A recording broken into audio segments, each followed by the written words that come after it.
আসসালামু আলাইকুম রহমতুল্লাহ। সুপ্রিয় শিক্ষার্থীরা, আমরা আজকে গ্যাসের সমন্বয় সূত্রের উপর ভিত্তি করে বেশ কিছু গাণিতিক সমস্যা দেখব এবং সেই সমস্যাগুলো কীভাবে সলভ করতে হয় সেই সংক্রান্ত দিক নির্দেশনা দেওয়া হবে। দেখো, প্রথমে আমি যেই উদ্দীপকের মতো এঁকে রেখেছি সেটির দিকে তাকাও। দেখতে একটু জটিল মনে হতে পারে, আসলে বিষয়টি জটিল নয়। দেখো, এখানে একটা পাত্র ছিল, যেই পাত্রের মধ্যে 10 গ্রাম ক্যালসিয়াম কার্বনেট ছিল। এখানে লেখা আছে হিট, অর্থাৎ আমি এই জায়গায় এই পাত্রটাকে হিট দিচ্ছি, এখানে হিট দিচ্ছি। এখন ক্যালসিয়াম কার্বনেটকে হিট দিলে কি হয়? তোমরা নিশ্চয়ই জানো যে ক্যালসিয়াম কার্বনেট এটি হচ্ছে একটি সলিড পদার্থ। একে হিট দিলে ক্যালসিয়াম অক্সাইড, যেটা সলিড, এবং কার্বন ডাই অক্সাইড গ্যাস, যেটা গ্যাস উৎপন্ন করে। অর্থাৎ ক্যালসিয়াম কার্বনেটকে হিট দিলে ক্যালসিয়াম অক্সাইড এবং কার্বন ডাই অক্সাইড উৎপন্ন হয়, যেখানে কার্বন ডাই অক্সাইড হচ্ছে গ্যাস। এখন এখানে যে গ্যাসটি উৎপন্ন হচ্ছে সেই গ্যাসটি দেখো এই নলের মাধ্যমে আমার পাত্র বিতে আসে। ওকে, তার মানে আমাকে দেখতে হবে যে অ্যাকচুয়ালি 10 গ্রাম ক্যালসিয়াম কার্বনেট থেকে কতটুকু কার্বন ডাই অক্সাইড গ্যাস উৎপন্ন হয়। তাহলে আমাকে প্রথমত এটি সমতাকৃত আছে কিনা দেখতে হবে। হ্যাঁ, এটি সমতাকৃত করা অবস্থায় আছে। তাহলে 1 মোল ক্যালসিয়াম কার্বনেট সমান কত, এবং সেই ক্যালসিয়াম কার্বনেট থেকে কতটুকু কার্বন ডাই অক্সাইড উৎপন্ন হয়। অর্থাৎ 1 মোল ক্যালসিয়াম কার্বনেট থেকে 1 মোল কার্বন ডাই অক্সাইড উৎপন্ন হয়। আর 1 মোল কার্বন ডাই অক্সাইডের আয়তন হচ্ছে এসটিপিতে 22.4 লিটার। শিক্ষার্থীরা প্রশ্ন করতে পারো যে এখানে তো এসটিপি বলা নেই। মনে রাখতে হবে, প্রশ্নে যদি এসটিপির কথা বলা না থাকে তাহলে আমরা বাই ডিফল্ট গ্যাসের ক্ষেত্রে এসটিপি ধরে নিব। অর্থাৎ অন্য কোনো টেম্পারেচার এবং প্রেশার যদি প্রশ্নে দেওয়া না থাকে তাহলে আমরা বাই ডিফল্ট সেটা গ্যাসের ক্ষেত্রে এসটিপি ধরে নিব যদি কোনো ক্যালকুলেশনের প্রয়োজন হয়। যেমন এই ক্ষেত্রেও আমরা বলে নিলাম যে 100, মানে এখানে যেমন একটা আণবিক ভর হচ্ছে 100 গ্রাম, তাহলে 100 গ্রাম থেকে পাওয়া যায় এসটিপিতে 22.4 লিটার। তাহলে 10 গ্রাম থেকে কত লিটার? ঠিক আছে, 10 গ্রাম প্রশ্নে দেওয়া আছে। এখন এটা 22.4 লিটার কেন বললাম? কারণ ওই যে প্রশ্নে কোনো টেম্পারেচার এবং প্রেশার নেই। যদি এখানে টেম্পারেচার এবং প্রেশার এসটিপি ব্যতীত অন্য কোনো টেম্পারেচার কিংবা প্রেশার হতো, তখন কিন্তু সেটা আর 22.4 লিটার থাকতো না, তার চেয়ে কমতো অথবা বাড়তো। তাহলে সামারি কথাটা হচ্ছে, যদি প্রশ্নে টেম্পারেচার এবং প্রেশার দেয়া না থাকে এবং যদি কোনো গ্যাসের আয়তনের কথা বের করতে হয়, তখন আমরা সেটা বাই ডিফল্ট এসটিপির জন্য বের করে নেব। ওকে, এখন যে গ্যাসটা উৎপন্ন হলো সেই গ্যাসটাকে আবার দুইটা ভাগে ভাগ করা হয়েছে। সেটা কি? একটা হচ্ছে উৎপন্ন গ্যাস থেকে 1.5 লিটার গ্যাস সি পাত্রে প্রেরণ করা হয়েছে। অর্থাৎ এখানে যে গ্যাসটা উৎপন্ন হলো 10 গ্রাম থেকে, তার 1.5 লিটার গ্যাস সি পাত্রে নেওয়া হয়েছে, যে সি পাত্রে আছে চুনের পানি। আচ্ছা, চুনের পানি কোনটি? চুনের সাথে, এটা হচ্ছে চুন, এটার সাথে আমি যখন পানি দিচ্ছি, ঠিক আছে, পানি দেওয়ার পরে উৎপন্ন হচ্ছে ক্যালসিয়াম হাইড্রোক্সাইড। দিস ইজ চুনের পানি, দিস ইজ চুন, চুন প্লাস পানি, চুনের পানি। এটা একবারে ক্রিস্টাল ক্লিয়ার থাকে, চুনের উপরে এটা জমা থাকে। তোমাদের বাসায় যদি কোনো ব্যক্তি পান খেয়ে থাকে তাহলে দেখতে পাবা যে সেখানে যে চুনটা তারা দিয়ে থাকেন পানে, সেই চুনের উপর একটা পরিষ্কার পানির মতো জমে, সেটাই হচ্ছে এটা। সেটা কীভাবে জমে? ওই যে চুনের সাথে কিছু পানি এসে বিক্রিয়ার মাধ্যমে এটি তৈরি করে। তো এখানেও চুনের পানি ছিল। তার মানে হচ্ছে যে, খেয়াল করো, 1.5 লিটার গ্যাস যখন সি পাত্রে নেওয়া হলো, তখন সি পাত্রে আমার কি হয়েছে, এই কার্বন ডাই অক্সাইড যে গ্যাসটা সে চুনের পানির সাথে বিক্রিয়া করবে, অর্থাৎ ক্যালসিয়াম হাইড্রোক্সাইডের সাথে কার্বন ডাই অক্সাইড বিক্রিয়া করবে। আমি তোমাদেরকে এখানে দেখিয়েছি ক্যালসিয়াম হাইড্রোক্সাইড কীভাবে উৎপন্ন হয়, বাট এখানে হচ্ছে অলরেডি ক্যালসিয়াম হাইড্রোক্সাইড আছে, অর্থাৎ সি পাত্রে আমার ক্যালসিয়াম হাইড্রোক্সাইড আছে, এইখানে তোমার কার্বন ডাই অক্সাইড যাবে। তাহলে ক্যালসিয়াম হাইড্রোক্সাইডের সাথে কার্বন ডাইঅক্সাইড গেলে কি উৎপন্ন হয় সেটি তোমরা নিশ্চয়ই জানো, তাই আমি এটা লিখলাম না। আচ্ছা, আর কি হয়? আর হচ্ছে এখানকার অবশিষ্ট গ্যাসকে আমার কোথায় নেওয়া হচ্ছে? ডি পাত্রে। এই যে অবশিষ্ট গ্যাসকে আমরা এক্স ধরেছি, সেটাকে আমরা ডি পাত্রে নিয়েছি। এবার খেয়াল করো প্রশ্নে কি বলা আছে, ডি পাত্রে গ্যাসটির কতটি অণু বাকি আছে। তাহলে আমার ডি পাত্রে কতটুকু গ্যাস আছে সেই আয়তনটা যদি আমরা জানি, সেখান থেকে কি করতে পারি, কতটি অণু বাকি আছে সেটা বের করতে পারি। কারণ আমরা জানি কার্বন ডাইঅক্সাইডের 22.4 লিটারে থাকে অ্যাভোগাড্রো সংখ্যক অণু। তাহলে এখানে কতটুকু কার্বন ডাইঅক্সাইড উৎপন্ন হয় সেখান থেকে 1.5 লিটার বিয়োগ দিলে যেটা থাকে সেটাই হচ্ছে ডি পাত্রের গ্যাসের আয়তন। আশা করি তোমরা সেটা বের করতে পারবে। বিতে বলা হয়েছে চুনের পানিতে কত মোল ক্যালসিয়াম কার্বনেট উৎপন্ন হয়। চুনের পানিতে কত মোল ক্যালসিয়াম কার্বনেট উৎপন্ন হয়, ঠিক আছে? তাহলে তোমার এখানে যে কার্বন ডাইঅক্সাইড গিয়েছে সে চুনের পানির সাথে বিক্রিয়া করেছে, সেই বিক্রিয়া থেকে আমাকে জিনিসটা কি করতে হবে, ঐকিক নিয়মে বের করে ফেলতে হবে, ঠিক আছে? সো বিষয়টা কিন্তু আসলে কঠিন না, আমি ম্যাক্সিমাম ক্লুটাই দিয়ে দিয়েছি। এখন তোমার কাজ হচ্ছে জাস্ট এটা বাসায় বের করে ফেলা। আশা করি তোমরা বের করতে পারবে। ওকে, এইবার আমরা দ্বিতীয় প্রশ্নে চলে যাই। দেখো প্রশ্নগুলোর উত্তর এখানে দেওয়া আছে, তোমরা চাইলে বাসায় করে দেখতে পারো। দ্বিতীয় প্রশ্নটা হচ্ছে এসটিপিতে ঘনত্ব দেওয়া আছে। এটা কার ঘনত্ব? এটা অবশ্যই একটা গ্যাসের ঘনত্ব। এসটিপিতে গ্যাসের ঘনত্ব, গ্যাস কথাটি বলা নেই কিন্তু এটি আসলে গ্যাসের ঘনত্ব 2.05 × 10⁻⁻2 কেজি পার মিটার কিউব। বলা হচ্ছে 27 ডিগ্রি তাপমাত্রায় এবং 93.3 কিলোপ্যাসকেল চাপে গ্যাসটির ঘনত্ব কত হবে। তাহলে তুমি দেখো এসটিপিতে একবার ঘনত্ব দেওয়া আছে, তার মানে যখন এসটিপিতে ঘনত্ব দেওয়া থাকবে তখন সেখানে টেম্পারেচার হচ্ছে 273 কেলভিন, প্রেশার হচ্ছে 101,325 কিলোপ্যাসকেল। ঘনত্বকে যদি আমরা D1 ধরি তাহলে হচ্ছে 2.05 × 10⁻⁻2 কেজি পার মিটার কিউব। আর 27 ডিগ্রি সেলসিয়াস তাপমাত্রা, তার মানে 300 কেলভিন, আর প্রেশার হচ্ছে 93.3 কিলোপ্যাসকেল। খেয়াল করো এসটিপিরগুলোকে আমি T1, P1, D1 দ্বারা প্রকাশ করেছি, আর প্রশ্নে যেগুলো চেয়েছে সেটাকে আমি T2, P2 এবং D2 দ্বারা প্রকাশ করলাম। তুমি চাইলে এর উল্টাটাও করতে পারো, অর্থাৎ এদেরকে T1, P1, D1 এবং এদেরকে T2, P2, D2 তেও প্রকাশ করতে পারো, কোনো সমস্যা নেই। খেয়াল করো এই ক্ষেত্রে আমরা কেন প্রেশারের মানটা 101.325 কিলোপ্যাসকেলে লিখলাম, এটি একটু বাসায় চিন্তা করবে। যেটাকে কেন কিলোপ্যাসকেলে লিখলাম, কেন এটাকে 1 অ্যাটমসফিয়ারে লিখলাম না। 1 অ্যাটমসফিয়ার যদি আমরা এখানে লিখতাম প্রমাণ চাপ, তাহলে কি কোনো ভুল হতো? একটু বাসায় চিন্তা করবে। এখন দেখো এখানে যে মানগুলো দেওয়া আছে সেই মানগুলো থেকে আমরা কিভাবে অঙ্কটা করব। আমরা গ্যাসের সমন্বয় সূত্র জানি PV = nRT। তোমরা সবাই জানো যে PV = nRT। এখন এখানে ধরো যদি গ্যাসটির কোনো একটি নির্দিষ্ট গ্যাসের দুইটি ভিন্ন কন্ডিশনের মধ্যে কম্পেয়ার করা হয়, তাহলে কি দাঁড়াবে? তাহলে দাঁড়াবে P1 V1 T1, আর এখানে হবে P2 V2 T2।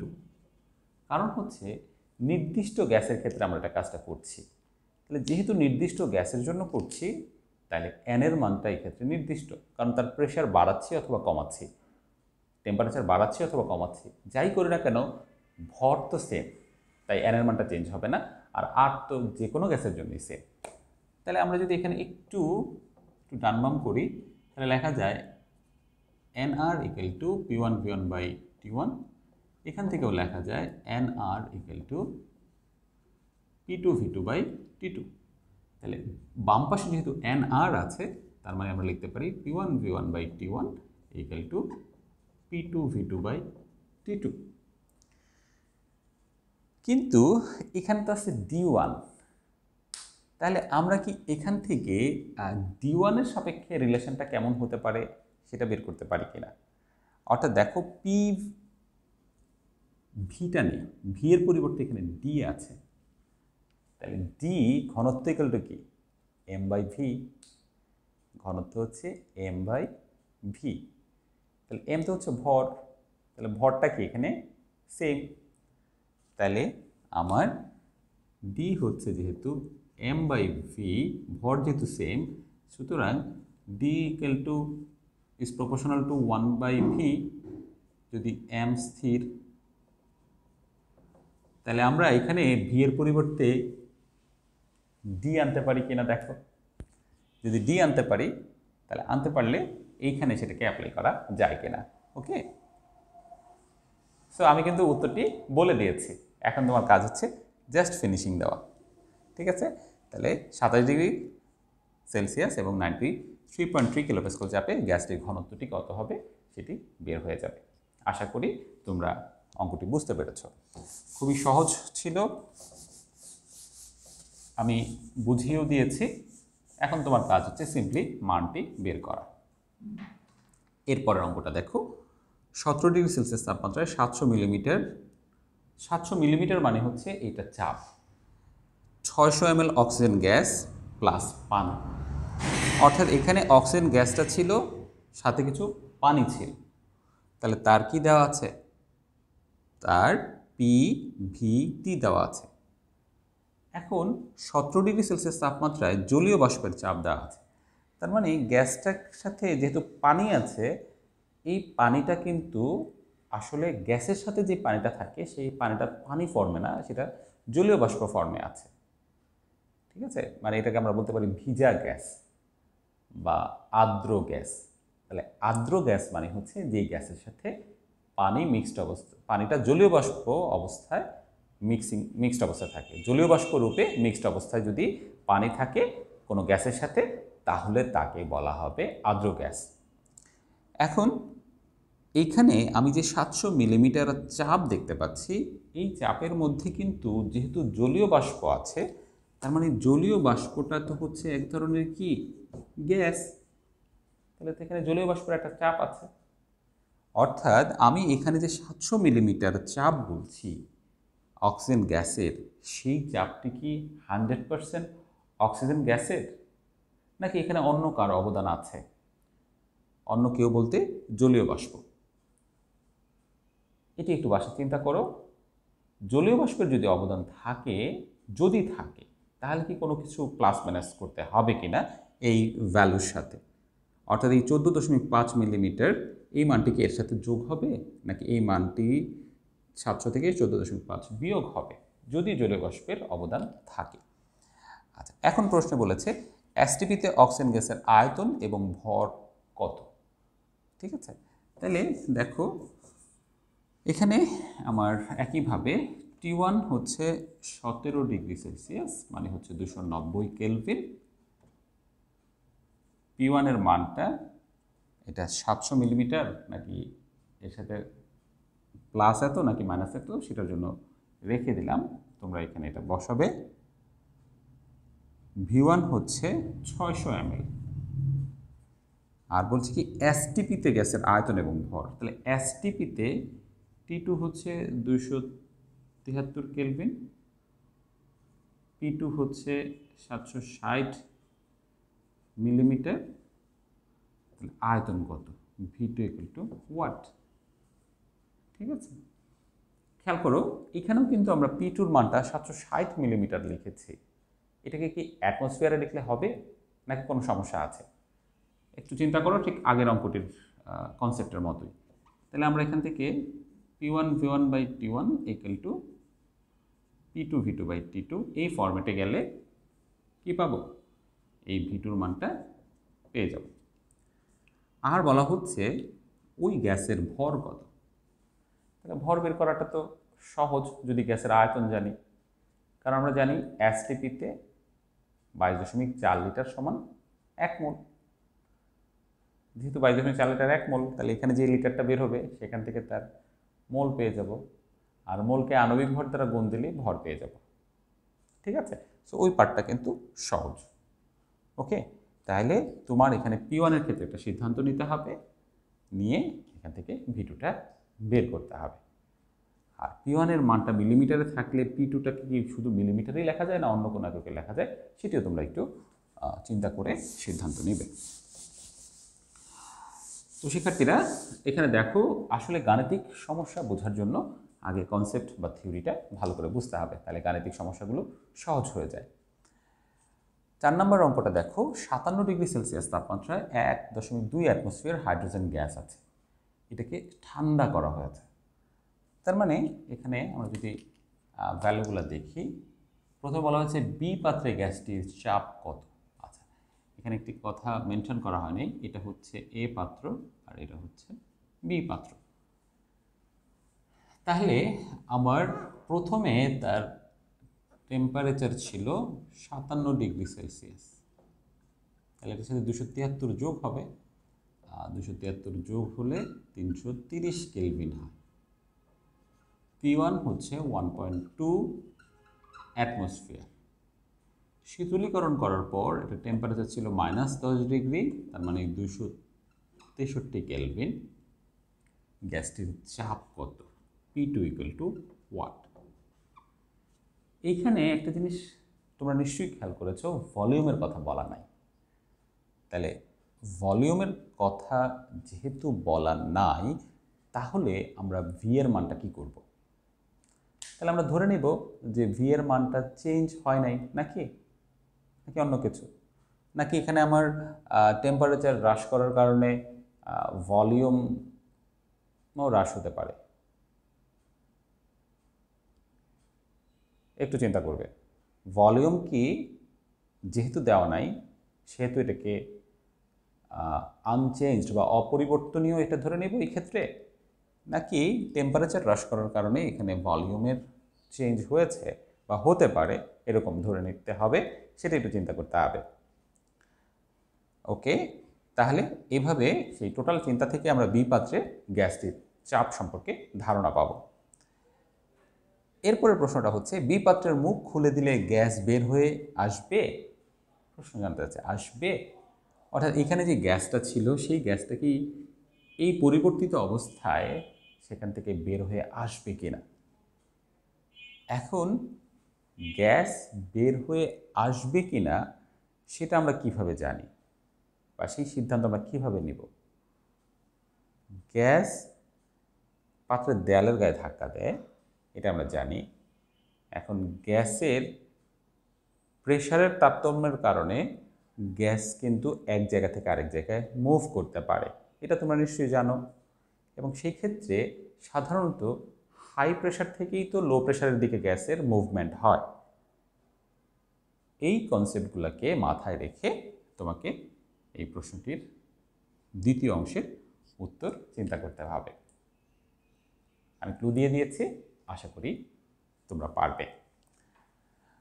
ওকে, এবার আমরা আরেকটি অঙ্ক দেখি। 17 ডিগ্রি তাপমাত্রায় সিলিন্ডারটির সর্বোচ্চ চাপ সহ্য করার ক্ষমতা হচ্ছে 46 অ্যাটমসফিয়ার। তাহলে আমার এখানে T1 হচ্ছে 17 ডিগ্রি সেলসিয়াস, যেটাকে আমরা লিখতে পারি 290 কেলভিন। P1 হচ্ছে 40 অ্যাটমসফিয়ার। এলপিজি মানে হচ্ছে লিকুইফাইড পেট্রোলিয়াম গ্যাস, অর্থাৎ যে গ্যাসটাকে লিকুইড করা হয়, যে পেট্রোলিয়াম গ্যাসটাকে লিকুইড অবস্থায় রাখা হয়, যেমন আমরা বাসাবাড়িতে অনেকেই এলপিজি গ্যাস ব্যবহার করে থাকি। এখন এখানে সিলিন্ডারটিকে একটি উত্তপ্ত স্থানে নেওয়ার পর বিস্ফোরিত হয়, এর কারণ ব্যাখ্যা করো বলেছে। অর্থাৎ এটা কিন্তু এখানে বিস্ফোরিত হচ্ছিল না, নর্মাল অবস্থায় ছিল, কিন্তু এটা কি করেছে, একটা উত্তপ্ত জায়গায় নেওয়া হয়েছে। দেখো, এটি খুব বাস্তব একটি উদাহরণ। আমরা অনেক সময় দেখি যে বিভিন্ন মোটর ভেহিকেলগুলোতে সিলিন্ডার বাস্ট হয়ে যায়। এটার একটা কারণ হতে পারে যে সিলিন্ডারটির যে সর্বোচ্চ প্রসারণ ক্ষমতা তার চেয়ে যদি অতিরিক্ত প্রেশার কাজ করে ভিতরে, তাহলে কি হবে? তাহলে সিলিন্ডারটি বাস্ট হয়ে যাবে এবং দুর্ঘটনা ঘটতে পারে। এই জন্য মনে রাখতে হবে সিলিন্ডারের সহ্য ক্ষমতা বা প্রেশার ক্ষমতা অতিক্রম করে কিনা সেটি দেখতে হবে। আর এই ক্ষেত্রে সিলিন্ডার ব্যবহারের কারণে সেটা যখন পুরনো হতে থাকে তখন সিলিন্ডারের সহ্য ক্ষমতা কিন্তু আস্তে আস্তে কমে যায়। অর্থাৎ একটা নতুন সিলিন্ডার আজকে তার সহ্য ক্ষমতা যা হবে 5 বছর, 8 বছর, 10 বছর পরে এটার মধ্যে কন্টিনিউয়াসলি গ্যাস যখন থাকবে, গ্যাসের ধাক্কার কারণে সিলিন্ডারের সারফেসের যেই হার্ডনেস সেটি কিন্তু আস্তে আস্তে একটু দুর্বল হতে থাকবে। তাই সহ্য ক্ষমতা কিন্তু ইনিশিয়াল ভ্যালুর সমান থাকবে না, কমে যাবে। আরেকটি বিষয় হচ্ছে টেম্পারেচার বৃদ্ধি করলে গ্যাসের চাপের কী হয়। আমরা যদি দেখি যে পিভি ইকুয়াল টু এনআরটি, তাহলে দেখো টেম্পারেচার যখন বাড়ছে তখন কিন্তু চাপও বাড়ছে। গেলুসাকের চাপের সূত্র আমরা দেখেছিলাম। তার মানে তুমি সিলিন্ডারকে যদি উত্তপ্ত জায়গায় নাও তাহলে কিন্তু ভিতরে গ্যাসের ধাক্কা দেওয়ার প্রবণতা, পাত্রের দেয়ালের গায়ে ধাক্কা দেওয়ার প্রবণতা কি হবে? পূর্বের চেয়ে বৃদ্ধি পাবে। তার মানে প্রেশার বেড়ে যাবে। এখন এখানে উত্তপ্ত স্থানে নেওয়ার পর সিলিন্ডারটা বিস্ফোরিত হয়ে গিয়েছে। তার মানে তার যে প্রেশার সহ্য করার যে ক্ষমতাটা ছিল সেটাকে সে ওভারকাম করেছে। যখনই 46-এর চেয়ে একটু একবারে স্লাইটলি অল্প একটু বেশি হবে প্রেশারটা, তখনই সে বাস্ট হয়ে যাবে। ওকে, তাহলে কারণটি ব্যাখ্যা করতে বলেছে প্রশ্নে। সো আমার এতক্ষণের কথা নিশ্চয়ই তোমরা বুঝতে পারছো যে কারণটি কী হতে পারে। হ্যাঁ, এই ক্ষেত্রে আমার টেম্পারেচারের ফ্যাক্টরটি, কারণ এখানে সিলিন্ডারটা কিন্তু বদ্ধ অবস্থায় আছে, তার মানে ভলিউম তো এখানে বাড়ছে না, ভলিউম আনচেঞ্জড। তাহলে টেম্পারেচারটা নিশ্চয়ই এমন কিছু হয়েছিল যার কারণে সে তার ম্যাক্সিমাম প্রেশার নেওয়ার যে লোড সেটিকে ওভারকাম করে ফেলেছে। তো নিশ্চয়ই বুঝতে পারছো যে এখানে আসলে কি বের করতে হবে। তো শিক্ষার্থীরা, এটাও এক ধরনের গাণিতিক সলিউশন থেকে এটার ব্যাখ্যাটা দাঁড় করাতে হবে। তো আশা করি তোমরা এটা বুঝতে পারছো যে গাণিতিক সমস্যাটা কি হতে পারে। ওকে, তাহলে আমরা এখানে বেশ কিছু গাণিতিক সমস্যা দেখলাম। আমরা আরেকটি গাণিতিক সমস্যা এখানে দেখতে চাচ্ছি আজকের ক্লাসটিতে। ধরো এখানে বাতাস আছে, বাতাস, পাত্রটা খোলা পাত্র,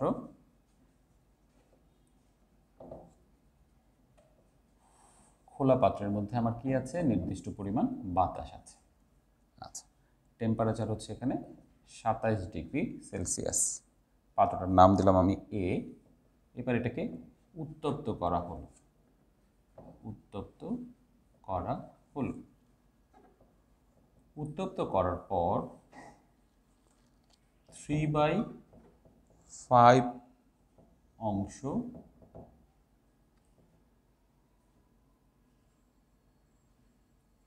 না, 3/5 না, দুঃখিত, 2/5 অংশ বাতাস রয়ে গেল।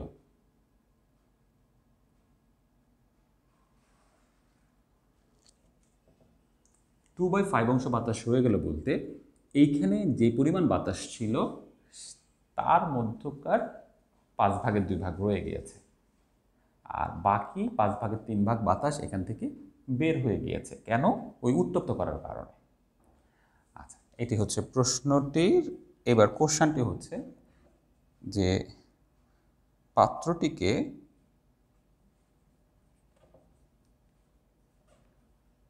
কত তাপমাত্রায়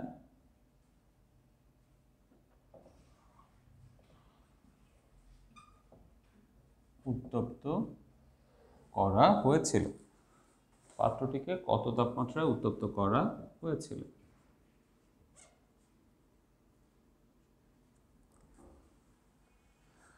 দেখো বি পাত্রের জন্য জাস্ট ক্লুটা দেওয়া আছে, তার কত অংশ বাতাস রয়ে গিয়েছে। তাহলে এখানে জাস্ট একটি টেম্পারেচার দেওয়া আছে আর বাতাস কিছু বের হয়ে গিয়েছে সেটার কথা বলা আছে। এখান থেকে আমরা কীভাবে বুঝবো যে এটা আসলে কত তাপমাত্রায় উত্তপ্ত করা হয়েছিল? তাহলে একটু কমিয়ে ফেলি অঙ্কটা। এখানে আমার প্রেশারের কোনো বক্তব্য নেই, তার মানে এটা খোলা পাত্রে ছিল, এটা নর্মাল প্রেশারেই কাজটা হচ্ছিল, যে কারণে প্রেশারের কথা এখানে বলা হয়নি।